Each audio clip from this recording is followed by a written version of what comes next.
This is Daniel. I'm the product manager for Configure Orchestration here at GitLab. And today I'm bringing you the GitLab 12.6 kickoff video. And we're going to talk about the exciting things our group will be working on. So let's get started. The first issue that our team will focus on is not running auto DevOps when there's no Docker file or matching build pack. So as you might have heard me stating in the last video, this is something that we hopefully wanted to get out the door in 12.5. We had some dependencies in some CI functionality that we're implementing they did not quite make it past the finish line. So we're going to focus on this as part of GitLab 12.6. And basically, we want to make auto DevOps more efficient about when it runs and make sure that it runs when it adds value. So for example, if we are using a certain number of Heroku build packs that support certain languages and your project is not in one of those languages, we want to basically evaluate that that's the case and don't run it if one is not supported.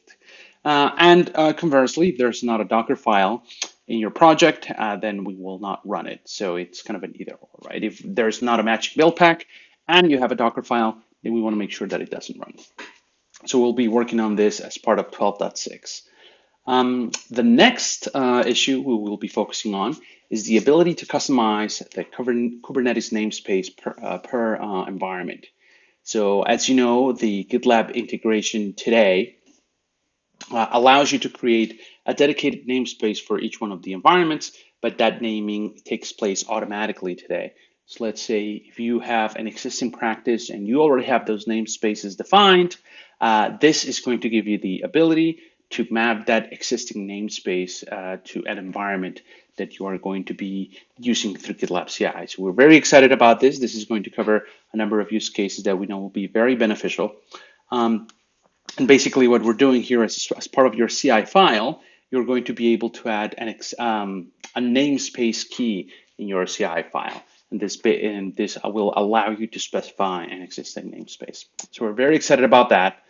Some of the other things that we're working on is readiness for Kubernetes 1.16. As you may know, this version of Kubernetes is removing some of the legacy endpoints on the API. And since those will no longer be served, we want to make sure that all the charts that we're using in our integration and in auto DevOps are basically making use of those new endpoints. So you can see here in this chart that there are some that are already going to be compatible, and some of them will need testing and updates to the upstream chart. So we're going to be using this issue to track those, and we want to make sure that as part of 12.6, the list of charts that we use here is all compatible with Kubernetes 1.16. Same case for auto DevOps. For auto DevOps, as you know, we use the auto deploy app, and we want to make sure that the Helm chart is updated to be ready for Kubernetes 1.16. And then we're also going to address a number of bugs that we try to address on every release. And in addition, we are also going to go ahead and create new templates for the new pattern to install GitLab Managed Dap onto your cluster. So you were following closely on 12.5. We have released a way for you to specify a project that will manage all of the installation of charts for your cluster. And what we want to do now is basically template all the applications that we support and make that template available to you so you can continue to do a single command and install those charts.